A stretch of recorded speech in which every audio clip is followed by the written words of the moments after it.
السلام علیکم ورحمۃ اللہ وبرکاتہ۔ رب اشرح لی صدری ویسر لی امری واحلل عقدۃ من لسانی یفقہوا قولی۔ رب زدنی علما، اللہم صلی علی محمد النبی الامی وعلی آلہ وسلم تسلیما۔ الحمدللہ آج ہمارا 28 پارہ اپنے اختتام کو پہنچے گا۔ سورۃ الصف۔ اعوذ باللہ من الشیطان الرجیم، بسم اللہ الرحمن الرحیم۔ اللہ کے نام سے شروع جو نہایت مہربان ہمیشہ رحم فرمانے والا ہے۔ جو کچھ آسمانوں میں ہے اور جو کچھ زمین میں ہے سب اللہ کی تسبیح کرتے ہیں، اور وہ بڑی عزت و غلبہ والا، بڑی حکمت والا ہے۔ اے ایمان والو، تم وہ باتیں کیوں کہتے ہو جو تم کرتے نہیں ہو؟ اللہ کے نزدیک بہت سخت ناپسندیدہ بات یہ ہے کہ تم وہ بات کہو جو خود نہیں کرتے۔ بے شک اللہ ان لوگوں کو پسند فرماتا ہے جو ظلم کے خاتمے اور حق کی مدد کے لیے اس کی راہ میں یوں صف بستہ ہو کر لڑتے ہیں گویا وہ سیسہ پلائی ہوئی دیوار ہو۔ اور اے حبیب، وہ وقت یاد کیجئے جب موسیٰ علیہ السلام نے اپنی قوم سے کہا، اے میری قوم، تم مجھے اذیت کیوں دیتے ہو، حالانہ کہ تم جانتے ہو کہ میں تمہاری طرف اللہ کا بھیجا ہوا رسول ہوں۔ پھر جب انہوں نے کجروی جاری رکھی تو اللہ نے ان کے دلوں کو ٹیڑھا کر دیا، اور اللہ نافرمان لوگوں کو ہدایت نہیں فرماتا۔ اور وہ وقت بھی یاد کیجئے جب عیسیٰ بن مریم علیہ السلام نے کہا، اے بنی اسرائیل، بے شک میں تمہاری طرف اللہ کا بھیجا ہوا رسول ہوں، اپنے سے پہلی کتاب تورات کی تصدیق کرنے والا ہوں، اور اس رسول معظم صلی اللہ علیہ وسلم کی آمد کی بشارت سنانے والا ہوں، جو میرے بعد تشریف لا رہے ہیں، جن کا نام آسمانوں میں اس وقت احمد صلی اللہ علیہ وآلہ وسلم ہے۔ پھر جب وہ رسول آخر الزمان صلی اللہ علیہ وآلہ وسلم واضح نشانیاں لے کر ان کے پاس تشریف لے آئے تو وہ کہنے لگے، یہ تو کھلا جادو ہے۔ اور اس شخص سے بڑھ کر ظالم کون ہو سکتا ہے جو اللہ پر جھوٹا بہتان باندھے، حالانہ کہ اسے اسلام کی طرف بلایا جا رہا ہو، اور اللہ ظالم لوگوں کو ہدایت نہیں فرماتا۔ یہ منکرین حق چاہتے ہیں کہ وہ اللہ کے نور کو اپنے منہ کی پھونکوں سے بجھا دیں، جبکہ اللہ اپنے نور کو پورا فرمانے والا ہے، اگرچہ کافر کتنا ہی ناپسند کریں۔ وہی ہے جس نے اپنے رسول صلی اللہ علیہ وسلم کو ہدایت اور دین حق دے کر بھیجا تاکہ اسے سب ادیان پر غالب و سر بلند کر دے، خواہ مشرک کتنا ہی ناپسند کریں۔ اے ایمان والو، کیا میں تمہیں ایک ایسی تجارت بتا دوں جو تم کو دردناک عذاب سے بچا لے؟ وہ یہ ہے کہ تم اللہ پر اور اس کے رسول صلی اللہ علیہ وسلم پر کامل ایمان رکھو، اور اللہ کی راہ میں اپنے مال و جان سے جہاد کرو، یہی تمہارے حق میں بہتر ہے اگر تم جانتے ہو۔ وہ تمہارے گناہوں کو بخش دے گا اور تمہیں جنتوں میں داخل فرمائے گا جن کے نیچے سے نہریں جاری ہوں گی، اور نہایت عمدہ رہائش گاہوں میں ٹھہرائے گا، جو جنات عدن یعنی ہمیشہ رہنے کی جنتوں میں ہے۔ یہی زبردست کامیابی ہے، اور اس اخروی نعمت کے علاوہ ایک دوسری دینوی نعمت بھی عطا فرمائے گا جسے تم بہت چاہتے ہو، وہ اللہ کی جانب سے مدد اور جلد ملنے والی فتح ہے۔ اور اے نبی مکرم، آپ مومنوں کو خوشخبری سنا دیں، یہ فتح مکہ اور فارس و روم کی فتوحات کی شکل میں ظاہر ہوئی۔ اے ایمان والو، تم اللہ کے مددگار بن جاؤ، جیسا کہ عیسیٰ ابن مریم علیہ السلام نے اپنے حواریوں سے کہا تھا، اللہ کی راہ کی طرف میرے مددگار کون ہیں؟ حواریوں نے کہا، ہم اللہ کے مددگار ہیں۔ پس بنی اسرائیل کا ایک گروہ ایمان لے آیا اور دوسرا گروہ کافر ہو گیا، سو ہم نے ان لوگوں کی جو ایمان لے آئے تھے ان کے دشمنوں پر مدد فرمائی، پس وہ غالب ہو گئے۔ سورۃ الجمعہ۔ بسم اللہ الرحمن الرحیم۔ اللہ کے نام سے شروع جو نہایت مہربان ہمیشہ رحم فرمانے والا ہے۔ ہر چیز جو آسمانوں میں ہے اور جو زمین میں ہے اللہ کی تسبیح کرتی ہے۔ جو حقیقی بادشاہ ہے ہر نقص و عیب سے پاک ہے، عزت و غلبہ والا ہے، بڑی حکمت والا ہے۔ وہی ہے جس نے ان پڑھ لوگوں میں انہی میں سے ایک باعظمت رسول صلی اللہ علیہ وآلہ وسلم کو بھیجا۔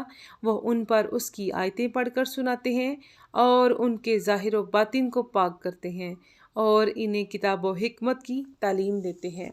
بے شک وہ لوگ ان کے تشریف لانے سے پہلے کھلی گمراہی میں تھے، اور ان میں سے دوسرے لوگوں میں بھی اس رسول صلی اللہ علیہ وسلم کو تزکیہ تعلیم کے لیے بھیجا ہے، جو ابھی ان لوگوں سے نہیں ملے، جو اس وقت موجود ہیں، یعنی ان کے بعد کے زمانے میں آئیں گے، اور وہ بڑا غالب بڑی حکمت والا ہے۔ یہ یعنی اس رسول صلی اللہ علیہ وسلم کی آمد اور ان کا فیض و ہدایت اللہ کا فضل ہے۔ وہ جسے چاہتا ہے اس سے نوازتا ہے، اور اللہ بڑے فضل والا ہے۔ ان لوگوں کا حال جن پر تورات کے احکام تعلیمات کا بوجھ ڈالا گیا، پھر انہوں نے اسے نہ اٹھایا، یعنی اس میں اس رسول صلی اللہ علیہ وسلم کا ذکر موجود تھا، مگر وہ ان پر ایمان نہ لائے۔ گدھے کی مثل ہے جو پیٹھ پر بڑی بڑی کتابیں لادے ہوئے ہو۔ ان لوگوں کی مثال کیا ہی بری ہے جنہوں نے اللہ کی آیتوں کو جھٹلایا ہے، اور اللہ ظالم لوگوں کو ہدایت نہیں فرماتا۔ آپ فرما دیجئے، اے یہودیو، اگر تم یہ گمان کرتے ہو کہ سب لوگوں کو چھوڑ کر تم ہی اللہ کے دوست یعنی اولیاء ہو تو موت کی آرزو کرو، کیونکہ اس کے اولیاء کو تو قبر و حشر میں کوئی پریشانی نہیں ہوگی اگر تم اپنے خیال میں سچے ہو۔ اور یہ لوگ کبھی بھی اس کی تمنا نہیں کریں گے اس رسول کی تکذیب اور کفر کے باعث جو وہ آگے بھیج چکے ہیں، اور اللہ ظالموں کو خوب جانتا ہے۔ فرما دیجئے، جس موت سے تم بھاگتے ہو وہ ضرور تمہیں ملنے والی ہے، پھر تم ہر پوشیدہ ظاہر چیز کو جاننے والے رب کی طرف لوٹائے جاؤ گے، سو وہ تمہیں آگاہ کر دے گا جو کچھ تم کرتے تھے۔ اے ایمان والو، جب جمعے کے دن جمعہ کی نماز کے لیے اذان دی جائے تو فوراً اللہ کے ذکر یعنی خطبہ نماز کی طرف تیزی سے چل پڑو، اور خرید و فروخت یعنی کاروبار چھوڑ دو، یہ تمہارے حق میں بہتر ہے اگر تم علم رکھتے ہو۔ پھر جب نماز ادا ہو چکے تو زمین میں منتشر ہو جاؤ، اور پھر اللہ کا فضل یعنی رزق تلاش کرنے لگو، اور اللہ کو کثرت سے یاد کیا کرو تاکہ تم فلاح پاؤ۔ اور جب انہوں نے کوئی تجارت یا کھیل تماشا دیکھا تو اپنی حاجت مندی اور معاشی تنگی کے باعث اس کی طرف بھاگ کھڑے ہوئے اور آپ کو خطبہ میں کھڑے چھوڑ گئے۔ فرما دیجئے، جو کچھ اللہ کے پاس ہے وہ کھیل سے اور تجارت سے بہتر ہے، اور اللہ سب سے بہتر رزق دینے والا ہے۔ سورۃ المنافقون۔ بسم اللہ الرحمن الرحیم۔ اللہ کے نام سے شروع جو نہایت مہربان ہمیشہ رحم فرمانے والا ہے۔ اے حبیب مکرم، جب منافق آپ کے پاس آتے ہیں تو کہتے ہیں ہم گواہی دیتے ہیں کہ آپ یقیناً اللہ کے رسول ہیں، اور اللہ جانتا ہے کہ یقیناً آپ اس کے رسول ہیں، اور اللہ گواہی دیتا ہے کہ یقیناً منافق لوگ جھوٹے ہیں۔ انہوں نے اپنی قسموں کو ڈال بنا رکھا ہے، پھر یہ لوگوں کو اللہ کی راہ سے روکتے ہیں۔ بے شک وہ بہت ہی برا کام ہے جو یہ لوگ کر رہے ہیں۔ یہ اس وجہ سے کہ وہ زبان سے ایمان لائے پھر دل سے کافر رہے تو ان کے دلوں پر مہر لگا دی گئی، سو وہ کچھ نہیں سمجھتے۔ اے بندے، جب تو انہیں دیکھے تو ان کے جسم اور قد و قیامت تجھے بھلے معلوم ہو، اور اگر وہ باتیں کریں تو ان کی گفتگو غور سے سنیں، یعنی تجھے معقول دکھائی دیں، مگر حقیقت یہ ہے کہ وہ لوگ گویا دیوار کے سہارے کھڑی کی ہوئی لکڑیاں ہیں۔ وہ ہر اونچی آواز کو اپنے اوپر بلا اور آفت سمجھتے ہیں۔ وہی منافق تمہارے دشمن ہیں، سو ان سے بچتے رہو، اللہ انہیں غارت کرے، وہ کہاں بہکے پھرتے ہیں۔ اور جب ان سے کہا جاتا ہے کہ آؤ رسول اللہ صلی اللہ علیہ وآلہ وسلم تمہارے لیے مغفرت طلب فرمائیں، تو یہ منافق گستاخی سے اپنے سر جھٹک کر پھیر لیتے ہیں، اور آپ انہیں دیکھتے ہیں کہ وہ تکبر کرتے ہوئے آپ کی خدمت میں آنے سے گریز کرتے ہیں۔ ان بدبخت گستاخان رسول صلی اللہ علیہ وسلم کے حق میں برابر ہے کہ آپ ان کے لیے استغفار کریں یا آپ ان کے لیے استغفار نہ کریں، اللہ ان کو تو ہرگز نہیں بخشے گا، کیونکہ یہ آپ پر طعنہ زنی کرنے والے اور آپ سے بے رخی اور تکبر کرنے والے لوگ ہیں۔ بے شک اللہ نافرمان لوگوں کو ہدایت نہیں فرماتا۔ اے حبیب مکرم، یہی وہ لوگ ہیں جو آپ سے بغض عناد کی بنا پر یہ بھی کہتے ہیں کہ جو درویش اور فقراء رسول اللہ صلی اللہ علیہ وسلم کی خدمت میں رہتے ہیں ان پر خرچ مت کرو، یعنی ان کی مالی عناعت نہ کرو، یہاں تک کہ وہ سب انہیں چھوڑ کر بھاگ جائیں، منتشر ہو جائیں، حالانکہ آسمانوں اور زمین کے سارے خزانے اللہ ہی کے ہیں، لیکن منافقین نہیں سمجھتے۔ وہ کہتے ہیں اگر اب ہم مدینہ واپس ہوئے تو ہم عزت والے لوگ وہاں سے ذلیل لوگوں یعنی مسلمانوں کو باہر نکال دیں گے، حالانکہ عزت تو صرف اللہ کے لیے اور اس کے رسول صلی اللہ علیہ وآلہ وسلم کے لیے اور مومنوں کے لیے ہے، مگر منافقین اس حقیقت کو جانتے نہیں ہیں۔ اے ایمان والو، تمہارے مال اور تمہاری اولاد کہیں تمہیں اللہ کی یاد سے ہی غافل نہ کر دیں، اور جو شخص ایسا کرے گا تو وہی لوگ نقصان اٹھانے والے ہیں۔ اور تم اس مال میں سے جو ہم نے تمہیں عطا کیا ہے اللہ کی راہ میں خرچ کرو، قبل اس کے کہ تم میں سے کسی کو موت آ جائے، پھر وہ کہنے لگے اے میرے رب، تو نے مجھے تھوڑی مدت تک کی مہلت اور کیوں نہ دے دی کہ میں صدقہ خیرات کر لیتا اور نیکوکاروں میں سے ہو جاتا۔ اور اللہ ہرگز کسی شخص کو مہلت نہیں دیتا جب اس کی موت کا وقت آ جاتا ہے، اور اللہ ان کاموں سے خوب آگاہ ہے جو تم کرتے ہو۔ سورۃ التغابن۔ بسم اللہ الرحمن الرحیم۔ اللہ کے نام سے شروع جو نہایت مہربان ہمیشہ رحم فرمانے والا ہے۔ ہر وہ چیز جو آسمانوں میں ہے اور زمین میں ہے اللہ کی تسبیح کرتی ہے، اس کی ساری بات شاہد ہے اور اسی کے لیے ساری تعریف ہے، اور وہ ہر چیز پر بڑا قادر ہے۔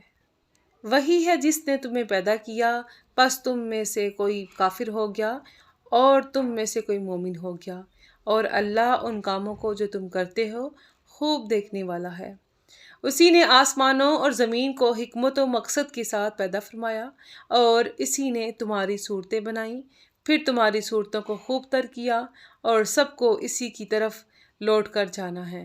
جو کچھ آسمانوں اور زمین میں ہے وہ جانتا ہے، اور ان باتوں کو بھی جانتا ہے جو تم چھپاتے ہو اور جو ظاہر کرتے ہو، اور اللہ سینوں والی راز کی باتوں کو بھی خوب جاننے والا ہے۔ کیا تمہیں ان لوگوں کی خبر نہیں پہنچی جنہوں نے تم سے پہلے کفر کیا تھا؟ تو انہوں نے دنیا میں اپنے کام کی سزا چکھ لی، اور ان کے لیے آخرت میں بھی دردناک عذاب ہے۔ یہ اس لیے کہ ان کے پاس ان کے رسول واضح نشانیاں لے کر آتے تھے، تو وہ کہتے تھے کیا ہماری ہی مثل اور ہم جنس بشر ہمیں ہدایت کریں گے؟ سو وہ کافر ہو گئے اور انہوں نے حق سے روگردانی کی، اور اللہ نے بھی ان کی کچھ پرواہ نہ کی، اور اللہ بے نیاز ہے، لائق و حمد و ثنا ہے۔ کافر لوگ یہ خیال کرتے ہیں کہ وہ دوبارہ ہرگز نہ اٹھائے جائیں گے۔ فرما دیجئے کیوں نہیں، میرے رب کی قسم تم ضرور اٹھائے جاؤ گے، پھر تمہیں بتا دیا جائے گا جو کچھ تم نے کیا تھا، اور یہ اللہ پر بہت آسان ہے۔ پس تم اللہ اور اس کے رسول صلی اللہ علیہ وسلم پر اور اس نور پر ایمان لاؤ جسے ہم نے نازل فرمایا ہے، اور اللہ ان کاموں سے خوب آگاہ ہے جو تم کرتے ہو۔ جس دن وہ تمہیں جمع ہونے کے دن میدان حشر میں اکٹھا کرے گا، یہ ہار اور نقصان ظاہر ہونے کا دن ہے، اور جو شخص اللہ پر ایمان لاتا ہے اور نیک عمل کرتا ہے تو اللہ اس کے نامہ اعمال سے اس کی خطائیں مٹا دے گا اور اسے جنتوں میں داخل فرما دے گا جن کے نیچے سے نہریں بہہ رہی ہیں، وہ ان میں ہمیشہ رہنے والے ہوں گے۔ یہ بہت بڑی کامیابی ہے۔ اور جن لوگوں نے کفر کیا اور ہماری آیتوں کو جھٹلایا، وہی لوگ دوزخی ہیں جو اس میں ہمیشہ رہنے والے ہیں، اور وہ کیا ہی برا ٹھکانہ ہے۔ کسی کو کوئی مصیبت نہیں پہنچتی مگر اللہ کے حکم سے۔ جو شخص اللہ پر ایمان لاتا ہے تو وہ اس کے دل کو ہدایت فرما دیتا ہے، اور اللہ ہر چیز کو خوب جاننے والا ہے۔ اور تم اللہ کی اطاعت کرو اور رسول اللہ صلی اللہ علیہ وسلم کی اطاعت کرو۔ پھر اگر تم نے روگردانی کی تو یاد رکھو ہمارے رسول صلی اللہ علیہ وسلم کے ذمہ صرف واضح طور پر احکام کو پہنچا دینا ہے۔ اللہ ہی معبود ہے، اس کے سوا کوئی معبود نہیں، اور اللہ ہی پر ایمان والوں کو بھروسہ رکھنا چاہیے۔ اے ایمان والو، بے شک تمہاری بیویوں اور تمہاری اولاد میں سے بعض تمہارے دشمن ہیں، پس ان سے ہوشیار رہو، اور اگر تم صرف نظر کر لو اور درگزر کرو اور معاف کر دو تو بے شک اللہ بخشنے والا نہایت مہربان ہے۔ تمہارے مال اور تمہاری اولاد محض آزمائش ہی ہے، اور اللہ کی بارگاہ میں بہت بڑا اجر ہے۔ پس تم اللہ سے ڈرتے رہو جس قدر تم سے ہو سکے، اور اس کے احکام سنو اور اطاعت کرو، اور اس کی راہ میں خرچ کرو، یہ تمہارے لیے بہتر ہوگا۔ اور جو اپنے نفس کے بخل سے بچا لیا جائے سو وہی لوگ فلاح پانے والے ہیں۔ اگر تم اللہ کو اخلاص اور نیک نیتی سے اچھا قرض دے دو گے تو وہ اسے تمہارے لیے کئی گنا بڑھا دے گا اور تمہیں بخش دے گا، اور اللہ بڑا قدر شناس ہے، بردبار ہے، ہر نہا اور عیاں کو جاننے والا ہے، بڑے غلبہ عزت والا، بڑی حکمت والا ہے۔ سورۃ الطلاق۔ بسم اللہ الرحمن الرحیم۔ اللہ کے نام سے شروع جو نہایت مہربان، ہمیشہ رحم فرمانے والا ہے۔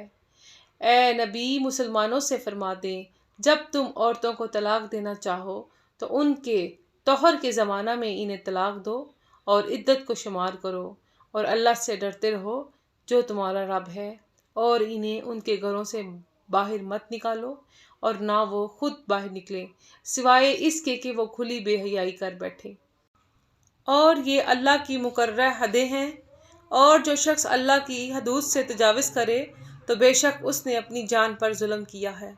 اے شخص، تو نہیں جانتا شاید اللہ اس کے طلاق دینے کے بعد رجوع کی کوئی نئی صورت پیدا فرما دے، پھر جب وہ اپنی مقررہ میعاد کے ختم ہونے کے قریب پہنچ جائیں تو انہیں بلائی کے ساتھ اپنی زوجیت میں روک لو یا انہیں بلائی کے ساتھ جدا کر دو، اور اپنوں میں سے 2 عادل مردوں کو گواہ بنا لو، اور گواہی اللہ کے لیے قائم کیا کرو۔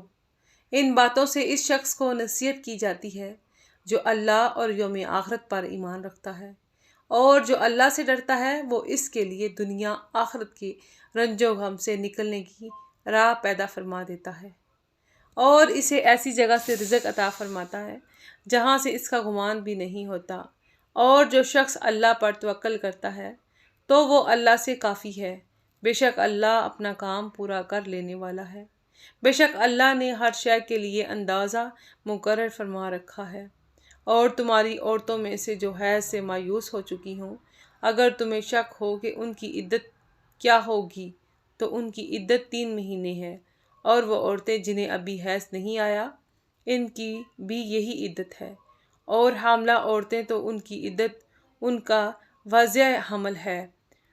اور جو شخص اللہ سے ڈرتا ہے تو وہ اس کے کام میں آسانی فرما دیتا ہے۔ یہ اللہ کا امر ہے جو اس نے تمہاری طرف نازل فرمایا ہے، اور جو شخص اللہ سے ڈرتا ہے وہ اس کے چھوٹے گناہوں کو اس کے نامہ اعمال سے مٹا دیتا ہے، اور اجر و ثواب کو اس کے لیے بڑا کر دیتا ہے۔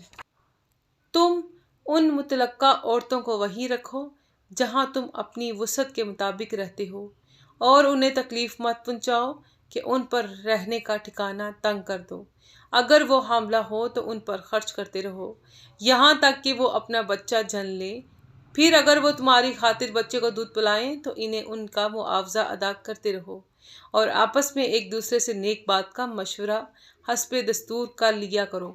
اور اگر تم باہم دشواری محسوس کرو تو اسے اب کوئی دوسری عورت دودھ پلائے گی۔ صاحب وسعت کو اپنی وسعت کے لحاظ سے خرچ کرنا چاہیے، اور جس پر اس کا رزق تنگ کر دیا گیا ہو تو وہ اسی روزی میں سے بطور نفقہ خرچ کرے جو اسے اللہ نے عطا فرمائی ہے۔ اللہ کسی شخص کو مکلف نہیں ٹھہراتا مگر اس قدر جتنا کہ اس نے اسے عطا فرما رکھا ہے۔ اللہ عن قریب تنگی کے بعد کشائش پیدا فرما دے گا۔ اور کتنی ہی بستیاں ایسی تھیں جن کے رہنے والوں نے اپنے رب کے حکم اور اس کے رسولوں سے سرتابی کی تو ہم نے ان کا سخت حساب کی صورت میں محاسبہ کیا، اور انہیں ایسے سخت عذاب میں مبتلا کیا جو نہ دیکھا نہ سنا گیا تھا۔ سو انہوں نے اپنے کیے کا وبال چکھ لیا اور ان کے کام کا انجام خسارہ ہی ہوا۔ اللہ نے ان کے لیے آخرت میں بھی سخت عذاب تیار کر رکھا ہے۔ سو اللہ سے ڈرتے رہا کرو، اے عقل والو جو ایمان لے آئے ہو، بے شک اللہ نے تمہاری ہی طرف نصیحت قرآن کو نازل فرمایا ہے اور رسول صلی اللہ علیہ وسلم کو بھی بھیجا ہے، جو تم پر اللہ کی واضح آیات پڑھ کر سناتے ہیں، تاکہ ان لوگوں کو جو ایمان لائے ہیں اور نیک اعمال کرتے ہیں تاریکیوں سے نکال کر روشنی کی طرف لے جائیں۔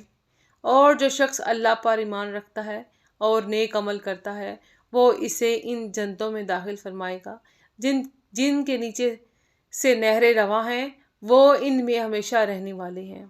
بے شک اللہ نے اس کے لیے نہایت عمدہ رزق تیار کر رکھا ہے۔ اللہ ہی ہے جس نے 7 آسمان پیدا فرمائے اور زمین کی تشکیل میں بھی انہی کی مثل طے بتہ 7 طبقات بنائے۔ ان کے درمیان نظام قدرت کی تدبیر کا امر اترتا رہتا ہے تاکہ تم جان لو کہ اللہ ہر چیز پر بڑا قادر ہے، اور یہ کہ اللہ نے ہر چیز کا اپنے علم سے احاطہ فرما رکھا ہے۔ یعنی آنے والے زمانوں میں جب سائنسی اکتشافات کامل ہوں گے تو تمہیں اللہ کی قدرت اور علم محیط کی عظمت کا اندازہ ہو جائے گا کہ کس طرح اس نے صدیوں قبل ان حقائق کو تمہارے لیے بیان فرما رکھا ہے۔ سورۃ التحریم۔ بسم اللہ الرحمن الرحیم۔ اللہ کے نام سے شروع جو نہایت مہربان ہمیشہ رحم فرمانے والا ہے۔ اے نبی مکرم، آپ خود کو اس سے کیوں نہیں منع فرماتے جسے اللہ نے آپ کے لیے حلال فرما رکھا ہے؟ آپ اپنی ازواج کی کس قدر دل جوئی فرماتے ہیں، اور اللہ بڑا بخشنے والا نہایت مہربان ہے۔ اے مومنو، بے شک اللہ نے تمہارے لیے تمہاری قسموں کا کفارہ دے کر کھول ڈالنا مقرر فرما دیا ہے، اور اللہ تمہارا مددگار کارساز ہے، اور وہ خوب جاننے والا بڑی حکمت والا ہے۔ اور جب نبی مکرم صلی اللہ علیہ وسلم نے اپنی ایک زوجہ سے ایک رازدار بات ارشاد فرمائی، پھر جب وہ اس بات کا ذکر کر بیٹھیں اور اللہ نے نبی صلی اللہ علیہ وسلم پر اسے ظاہر فرما دیا تو نبی صلی اللہ علیہ وسلم نے انہیں اس کا کچھ حصہ جتا دیا اور کچھ حصہ بتانے سے چشم پوشی فرمائی۔ پھر جب نبی صلی اللہ علیہ وسلم نے انہیں اس کی خبر دے دی کہ آپ راز افشا کر بیٹھی ہیں تو وہ بولیں، آپ کو یہ کس نے بتایا ہے؟ نبی صلی اللہ علیہ وسلم نے فرمایا، مجھے بڑے علم والے، بڑی آگاہی والے رب نے بتا دیا ہے۔ اگر تم دونوں اللہ کی بارگاہ میں توبہ کرو تو تمہارے لیے بہتر ہے، کیونکہ تم دونوں کے دل ایک ہی بات کی طرف جھک گئے ہیں۔ اگر تم دونوں نے اس بات پر ایک دوسرے کی اطاعت کی تو یہ نبی مکرم صلی اللہ علیہ وآلہ وسلم کے لیے باعث رنج ہو سکتا ہے۔ سو بے شک اللہ ہی ان کا دوست مددگار ہے، اور جبریل اور صالح مومنین بھی، اور اس کے بعد سارے فرشتے بھی ان کے مددگار ہیں۔ اگر وہ تمہیں طلاق دے دیں تو عجب نہیں کہ ان کا رب انہیں تم سے بہتر ازواج بدلے میں عطا فرما دے، جو فرما بردار، ایماندار، اطاعت گزار، توبہ شعار، عبادت گزار، روزہ دار، بعض شوہر دیدہ اور بعض کنواریاں ہوں گی۔ اے ایمان والو، اپنے آپ کو اور اپنے اہل و عیال کو اس آگ سے بچاؤ جس کا ایندھن انسان اور پتھر ہیں، جس پر سخت مزاج طاقتور فرشتے مقرر ہیں، جو کسی بھی امر میں جس کا وہ انہیں حکم دیتا ہے اللہ کی نافرمانی نہیں کرتے، اور وہی کام انجام دیتے ہیں جس کا انہیں حکم دیا جاتا ہے۔ اے کافرو، آج کے دن کوئی عذر پیش نہ کرو، بس تمہیں اسی کا بدلہ دیا جائے گا جو کرتے رہے تھے۔ اے ایمان والو، تم اللہ کے حضور رجوع کامل سے خالص توبہ کر لو، یقین ہے کہ تمہارا رب تم سے تمہاری خطائیں دفع فرما دے گا اور تمہیں بہشتوں میں داخل فرمائے گا جن کے نیچے سے نہریں رواں ہیں۔ جس دن اللہ اپنے نبی صلی اللہ علیہ وسلم کو اور ان اہل ایمان کو جو ان کی ظاہری یا باطنی معیت میں ہیں رسوا نہیں کرے گا۔ ان کا نور ان کے آگے اور ان کے دائیں طرف روشنی دیتا ہوا تیزی سے چل رہا ہوگا۔ وہ عرض کرتے ہوں گے، اے ہمارے رب، ہمارا نور ہمارے لیے مکمل فرما دے اور ہماری مغفرت فرما دے، بے شک تو ہر چیز پر بڑا قادر ہے۔ اے نبی مکرم صلی اللہ علیہ وآلہ وسلم، آپ ان کافروں اور منافقوں سے جہاد کیجیے جنہوں نے آپ کے خلاف جہاریت، فتنہ، فساد اور سازشوں کا آغاز کر رکھا ہے، اور ان پر سختی فرمائیے، اور ان کا ٹھکانہ جہنم ہے، اور وہ کیا ہی برا ٹھکانہ ہے۔ اللہ نے ان لوگوں کے لیے جنہوں نے کفر کیا ہے، نوح علیہ السلام کی عورت اور لوط علیہ السلام کی عورت کی مثال بیان فرمائی۔ وہ دونوں ہمارے بندوں میں سے 2 صالحہ بندوں کے نکاح میں تھیں، سو دونوں نے ان سے خیانت کی، پس وہ اللہ کے عذاب کے سامنے ان کے کچھ کام نہ آئے، اور ان سے کہہ دیا گیا کہ تم دونوں عورتیں داخل ہونے والوں کے ساتھ دوزخ میں داخل ہو جاؤ۔ اور اللہ نے ان لوگوں کے لیے جو ایمان لائے ہیں، زوجہ فرعون آسیہ بنت مزاحم کی مثال بیان فرمائی ہے، جب اس نے عرض کیا، اے میرے رب، تو میرے لیے بہشت میں اپنے پاس ایک گھر بنا دے، اور مجھ کو فرعون اور اس کے عمل بد سے نجات دے دے، اور مجھے ظالم قوم سے بھی بچا لے۔ اور دوسری مثال عمران کی بیٹی مریم کی بیان فرمائی ہے، جس نے اپنی عصمت و عفت کی خوب حفاظت کی، تو ہم نے اس کے گریبان میں اپنی روح پھونک دی، اور اس نے اپنے رب کے فرامین اور اس کی نازل کردہ کتابوں کی تصدیق کی، اور وہ اطاعت گزاروں میں سے تھی۔ آمنت باللہ، صدق اللہ العظیم۔ الحمدللہ، ہمارا 28 پارہ بھی اپنے اختتام کو پہنچا۔ اللہ سبحانہ تعالیٰ ہم سب کو عمل کرنے کی اور ایمان پر استقامت سے رہنے کی توفیق عطا فرمائے۔ اللہم صلی علی محمد النبی الامی وعلی آلہ وسلم تسلیما۔ السلام علیکم ورحمۃ اللہ وبرکاتہ۔